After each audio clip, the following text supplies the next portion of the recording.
마가복음 10장 46절에서 52절까지 말씀입니다.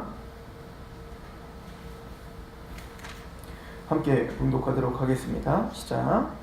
그들이 여리고에 이르렀더니 예수께서 제자들과 허다한 무리와 함께 여리고에서 나가실 때 디메오의 아들 맹인 거지 바디메오가 길가에 앉았다가 나사렛 예수시란 말을 듣고 소리질러 이르되 다윗의 자손 예수여 나를 불쌍히 여기옵소서 하거늘 많은 사람이 꾸짖어 잠잠하라 하되 그가 더욱 크게 소리질러 이르되 다윗의 자손이여 나를 불쌍히 여기소서 하는지라. 예수께서 머물러 서서 그를 부르라 하시니 그들이 그 맹인을 부르며 이르되 안심하고 일어나라 그가 너를 부르신다 하매 맹인이 겉옷을 내버리고 뛰어 일어나 예수께 나아오거늘 예수께서 말씀하여 이르시되 내가 무엇을 하여 주기를 원하느냐. 맹인이 이르되 선생님이여 보기를 원하나이다. 예수께서 이르시되 가라 내 믿음이 너를 구원하였느니라 하시니 그가 곧 보게 되어 예수를 길에서 따르니라. 아멘.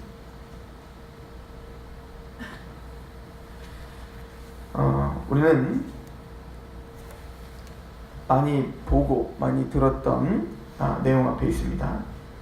맹인 바디메오에 대한 이야기는 한 번쯤은 우리가 들어봤을 것입니다. 맹인 바디메오가 예수님이 이 여리고에 왔다라고 하는 소식을 듣고 눈이 뜨고 싶어서 이제 예수님을 찾아와 부르는 장면입니다. 다윗의 자손이여 예수여 나를 불쌍히 여기소서 라고 큰 소리로 불렀어요.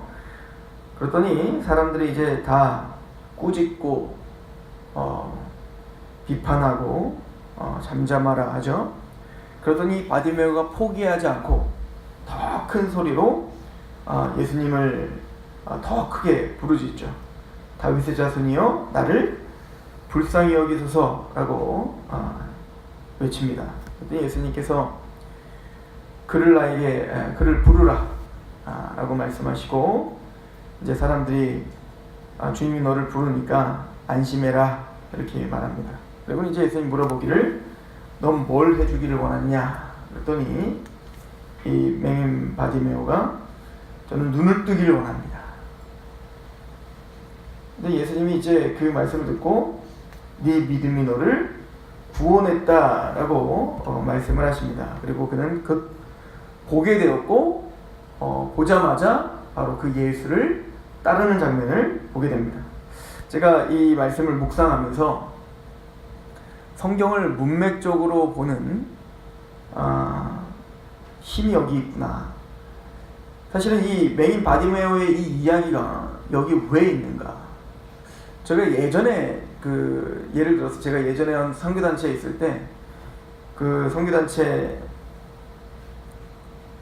대표 목사님이 연극을 하자. 그래서 설교 시간에 연극을 하자. 그러더니 그 한 연극을 잘하시는 그 남자분을 이렇게 세우더니 당신이 바디메오라고 생각하고 지금 여러분들은 모두 다 그 사람을 에워싸서 내가 예수님이라고 치고 나에게로 막 다윗의 자손이 예수여 그러고 막 오는데 막 저지해라. 근데 형제는 더 막 갈급한 심령으로 막 다 뚫고 오려고 막 해라. 그랬더니 막 난리가 났죠. 그랬더니 막 여기 막 맞고 막 예배 시간에 맞고 막 거기 있는 사람은 막 뚫고 막 오려고 그러고 그랬더니 막 더 격해지죠. 감정이. 그러니까 막 그 사람 막 울면서 다윗의 자손 예수야 그러면서 막 오는 거예요. 그래서 막 그걸 보더니 그 바디메오의 그 심정이 바로 이랬다. 그러면서 이제 다 같이 감동을 받았던 기억이 나요. 근데 이제 결론을 이렇게 내리시기를 봐라. 그 진심과 열정과 최선을 다해서 예수님을 부르고 찾으니 그의 문제가 해결되지 않는가. 그러므로 여러분들도 믿음으로 하나님께 최선을 다해서 부르짖죠. 바디메오처럼 문제가 해결되기를 바랍니다. 이랬던 기억이 납니다. 의미 있는 설교였던 것 같아요. 그러나 제가 이제 지금까지 우리 마가복음을 쭉 연구해 오면서 특별히 우리가 베드로가 이제 예수님은 하나님의 아들 그리고 그리스도이십니다. 이 얘기가 다윗의 자손이라는 얘기거든요. 그 고백을 한 이후에 예수님이 3번 예수님이 십자가에 죽으시고 부활하신다 라고 하는 말씀을 주셨던 것을 우리 기억할 겁니다. 그리고 우리가 어제도 잠깐 정리했지만 그 고난을 받게 될 것이다. 그리고 나는 3일 만에 부활할 것이다. 그런데 제자들의 반응은 어땠죠? 베드로가 항변했고 또 항변할 뿐만 아니라 두 번째 또 십자가와 부활을 이야기했더니 감히 묻기도 두려워하고 그래서 예수님이 십자가와 부활을 또 설명하시면서 또 이제 예루살렘으로 이제 올라가셨잖아요. 딱 올라가시니까 제자들이 놀라며 두려워하죠. 그리고 또 그 두려워하고 있는 자들에게 십자가와 부활을 또 설명해주고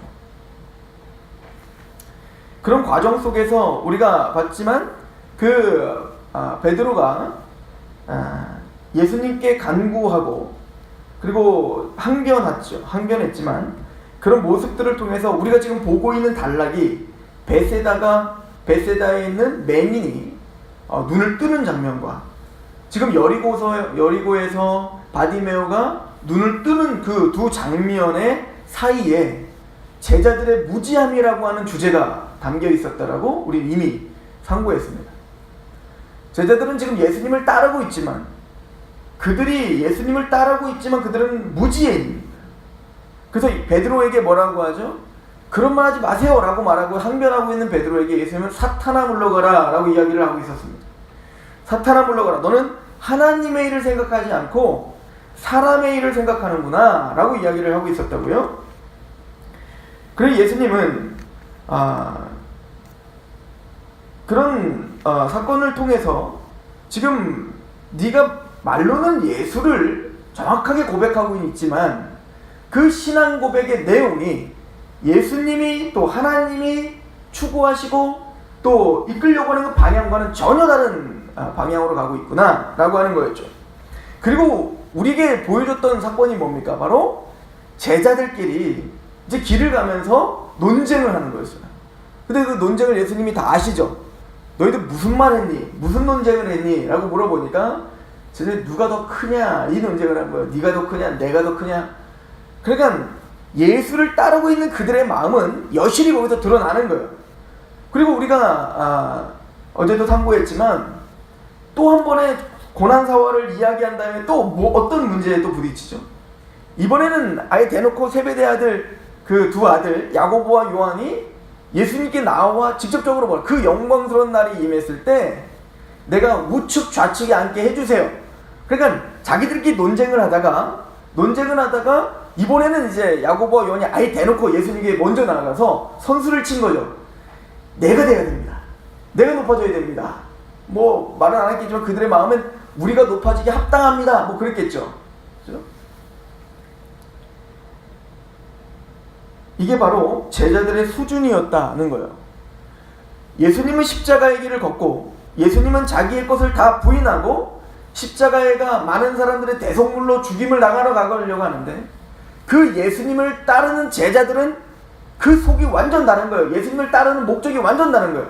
예수님이 예루살렘의 십자가를 지러 올라가는데 제자들은 예수님이 예루살렘에 올라가 부귀 영화를 우리에게 안겨줄 것 같은 기대감으로 따라가고 있다고요.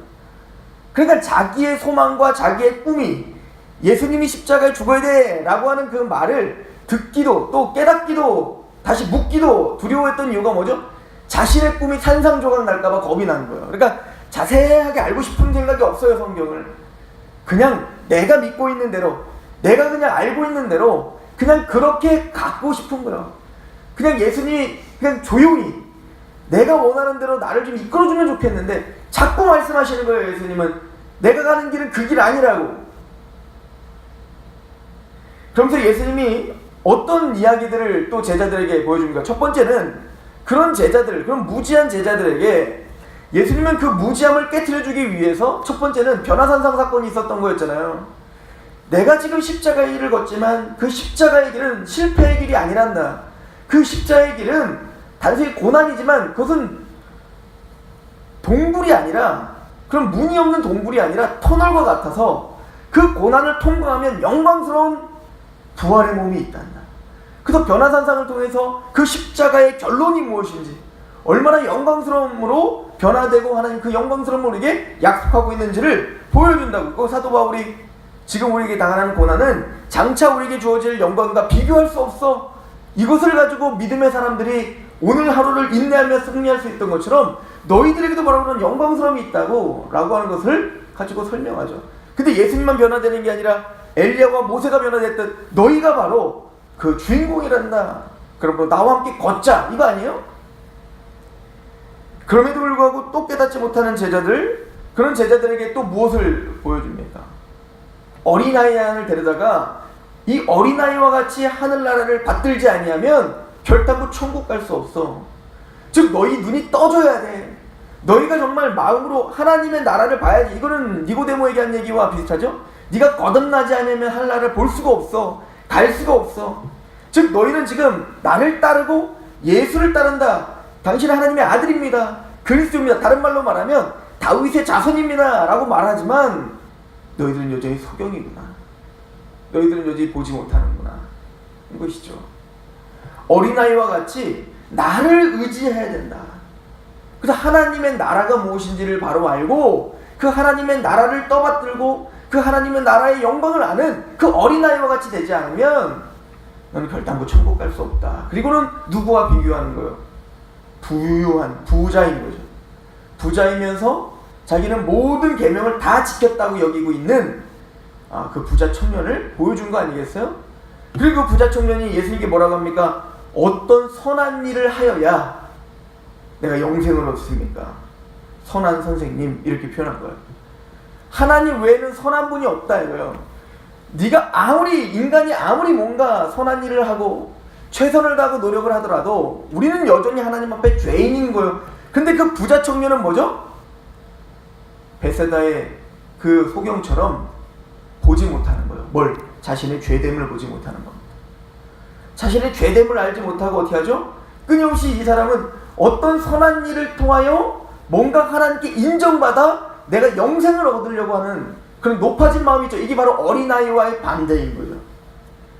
그는 물질이 부유합니다. 그러나 그는 그 물질이 부유함을 통해서 자신의 마음이 부유했던 거예요.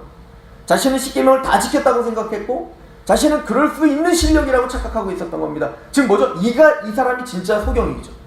이 사람이 진짜 맹인인 거예요. 제자들이 맹인이고요.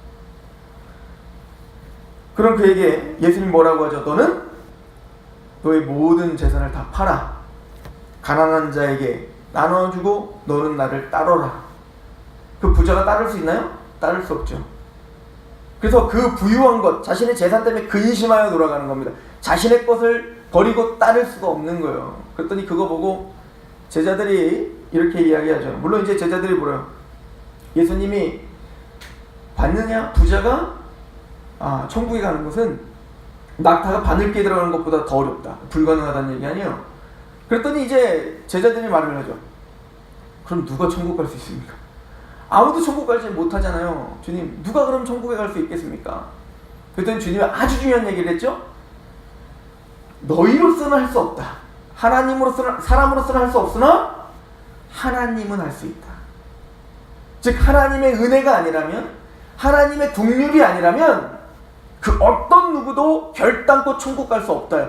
그런데 그 재물이 많은 그 청년은 그 하나님의 국률을 의지하지 못하는 겁니다. 왜요? 자기 가진 게 많거든요. 자기 행한 게 많거든요. 제가 어제 복음을 전하러 갔었는데 그분이 복음을 전했더니 끝내는 저한테 그러더라고요. 이렇게 가라고. 가라고. 근데 그분이 저한테 그런 얘기를 해요. 나는 모든 나라를 다 가본 사람이야. 이러시더라고요. 그래서 뜬금맞은 얘기인데, 근데 그분은 그게 모든 경험과 난 모든 세상의 이치를 다 알고 있다는 얘기인 거예요. 그건. 그리고 저한테 가라고. 마음이 아주 부유하신 거죠. 여러분들, 이런 문맥 속에서 이 바디메오 이야기로 결론을 짓고 있습니다. 그리고 이 바디메오의 이야기는 지금 앞에서 말하고 있는 모든 것의 종합 세트입니다. 이 바디메오는 맹인입니다. 보지 못합니다.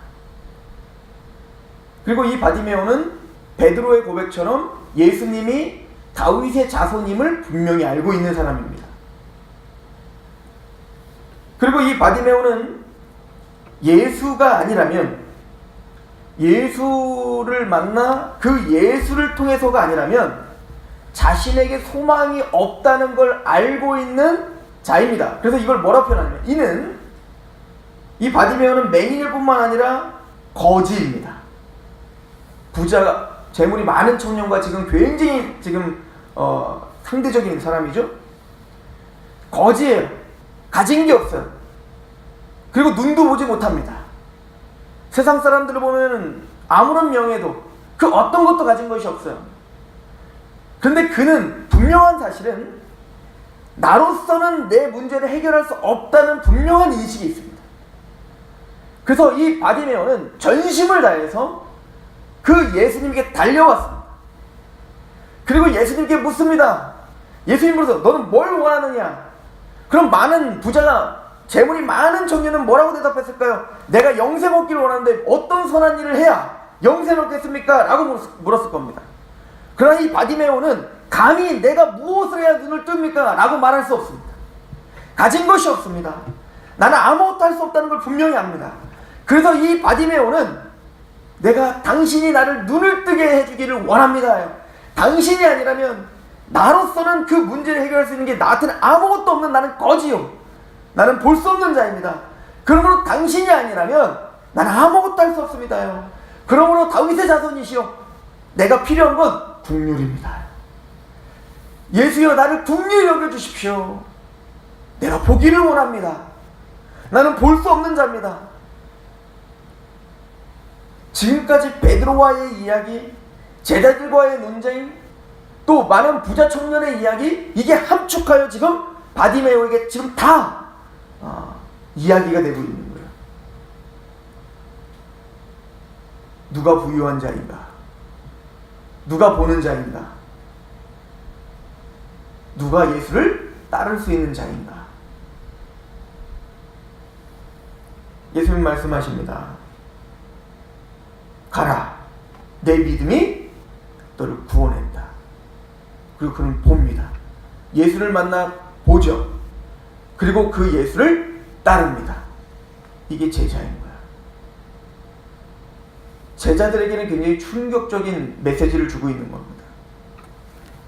너희와 똑같이 바디메오는 나를 다윗의 자손이라 이야기한다. 고백한다.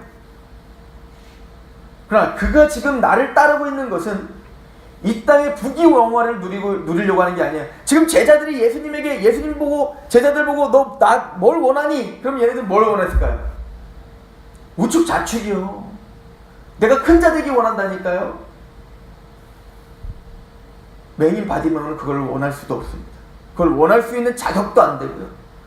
그걸 원할 수 있는 상황도 아니에요. 근데 중요한 거는 지금 예수님은 그 부자 청년이나 제자들이나 그 세상 모두가 다 진짜 원해야 될 처지가 바로 여기 있다는 겁니다. 예수님이 오늘 본문 전에 40절부터 한번 보시죠. 내 좌우편에 앉아있는 것은 내가 줄 것이 아니니라. 누구를 위하여 준비되었든지 그들이 얻을 것이니라. 열 제자가 듣고 야고보와 요한에 대하여 화를 내거늘 예수께서 불러다가 이르시되 이방인의 집권자들이 그들을 임의로 중간하고 그 고관들이 그들에게 권세를 부리는 줄을 너희가 알거니와 너희 중에 그렇지 않을지니 너희 중에 누구든지 크고자 하는 자는 너희를 섬기는 자가 되고 너희 중에 누구든지 으뜸이 되고자 하는 자는 모든 사람의 종이 되어야 하리라. 인자가 온 것은 섬김을 받으려 함이 아니라 도리어 섬기려 하고 자기 목숨을 많은 사람의 대속물로 주려 함이라.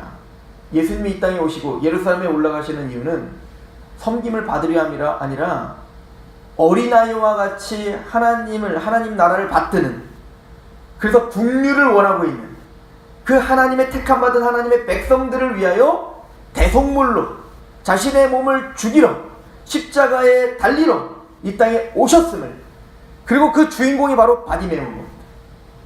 그 바디메오가 바로 그 믿음으로 구원을 얻은 거예요. 즉 이것이 주님이 진짜 예루살렘으로 올라가 이제는 잡히시기 전에 제자들에게 정말 가르쳐주고 싶었던 내용인 겁니다. 우리 모두는 맹인이다. 우리 모두는 자신의 것을 가지고 하나님께 가지고 더 무엇을 행해야 구원받을 수 있습니까? 라는 말을 감히 할 수 없는, 우리는 아무것도 가지지 않은 거지다. 그래서 예수님께서 이 공생애를 시작하시면 제일 먼저 사실은 마태복음은 무엇부터 시작하는 거예요? 바로 산상수훈을 시작하는 거예요. 예수님이 진짜 우리에게 해주고 싶은 건 하나님의 나라가 임하게 하는 건데, 그 하나님의 나라가 임한 자의 첫 번째 태도는 바로 심령이 가난함인 겁니다. 심령이 가난함이란 나에게 가진 것이 전혀 없다는 것을 아는 겁니다. 난 영적 파산 상태입니다. 내가 어떤 몸부림과 어떤 선한 일과 그 어떤 것을 할지라도 나는 실패자입니다. 나는 소망이 없는 자입니다.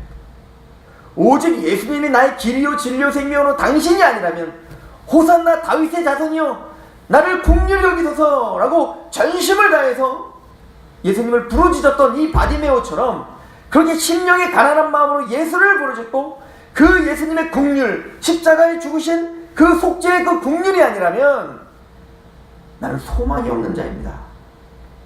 그 사람의 천국이 그의 것인 거예요. 예수님은 예루살렘에 올라가 이제 잡혀 죽이시기 전에 제자들에게 아주 중요한 메시지를 주고 있는 겁니다. 너희들이 맹인이다.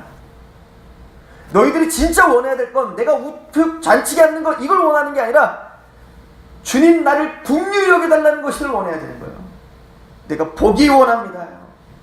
내가 당신 하나님의 하나님의 아들이요 그리스도입니다 라고 고백을 했지만 나는 여전히 맹인이라 그 예수님의 그리스도 되심, 하나님의 아들 되심의 궁극적인 목적을 보지 못하는 이렇게 불쌍한 자입니다. 이렇게 마음이 여전히 부유하여 이 세상에 높아짐을 원하는 자입니다. 나를 긍휼히 여겨주시고 나의 그 높아진 마음을 무너뜨려 주시고 보게 하시고 주를 따르게 하소서.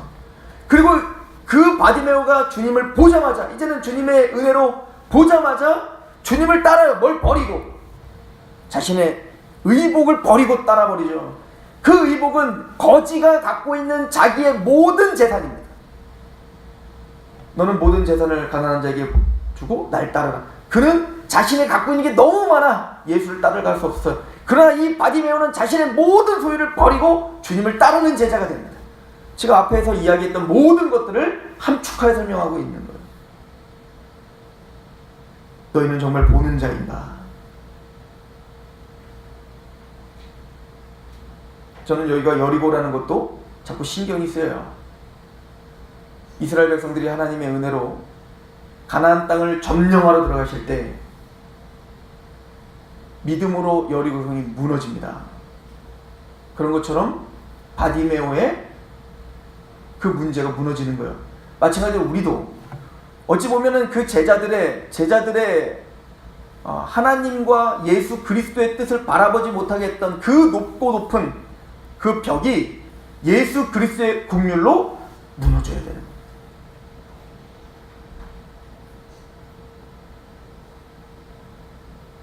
예수님의 은총과 긍휼로 곧 보게 된 바디메오는 그 겉옷을 내어버리고, 이 겉옷은 사실은 이제 그 속옷을 달라면 겉옷까지 줘라 이렇게 말하잖아요. 아니 왜 속옷을 달래? 근데 겉옷은요, 속옷은 없더라도 이스라엘 백성들에게는 겉옷은 가장 중요한 겁니다. 왜냐면 겉옷은 생명줄이에요. 왜냐면 낮에는 너무 더워서 그 겉옷으로 칭칭 감고 다니지 않으면 살 수가 없어요. 또 밤에는 너무 추워서 특히 거지와 같은 사람은 밤에 노숙을 하거나 이럴 때 그 겉옷은 자신을 그 추위에서 보호할 수 있는 마지노선이에요. 근데 바디메오는 그거를 버려버리고 가는 거예요. 너희가 나를 따르려면 자기를 부인하고 자기 십자가를 따라와라. 즉 예수 그리스도를 믿는다. 하나님을 믿는다. 하나님의 나라를 보며 그 영광스러움을 바라보며 지금 이 바디메오는 그 예수를 따르는 거예요. 우리에게 굉장히 큰 의미를 주죠. 주님을 따른다는 것이 무엇인가? 바디메오는 예수님의 긍휼을 원했고 예수님께 소리 지르며 꼭 그 수로보니게 가나안 여인처럼 예수님이 아니면 나는 아무것도 할 수 없다 라고 하는 믿음을 갖고 예수님을 쫓아갑니다. 주님은 그런 바디메오와 동행하십니다. 오늘 하루 우리가 이 바디메오를 통해 우리의 신앙을 묵상하고 또 오늘 하루 우리가 어떠한 삶을 또 어떠한 태도를 살아야 될지를 묵상하는 시간이 되시길 축원합니다. 기도하겠습니다. 하나님 아버지 너무나 감사합니다. 여리고의 맹인 바디메오가 호산나 다윗의 자손이여 라고 울부짖었던 그 간절함이 하나님 우리에게도 있어 예수 그리스도로 말미암아 우리는 구원을 받았습니다. 예수님으로 말미암아 눈을 뜨게 되어 이제 하나님의 그 크신 사랑을 보게 되었고 이제는 사람의 일이 아니라 하나님의 그 크신 일을 바라보며 영광스러워하며 또 기뻐하며 오늘도 예배하기를 소망하는 자들입니다. 하나님이 우리의 마음에 부요함이 있었다면 더욱더 우리를 부셔주시고 거지 바디메오처럼 오늘도 하나님의 긍휼을 또 예수 그리스도의 긍휼을 의지하며 오늘 하루 겸손히 걸어갈 수 있는 믿음의 사람들로 오늘도 승리할 수 있도록 주여 도와 주옵소서. 예수님의 이름으로 감사하며 기도합니다. 아멘.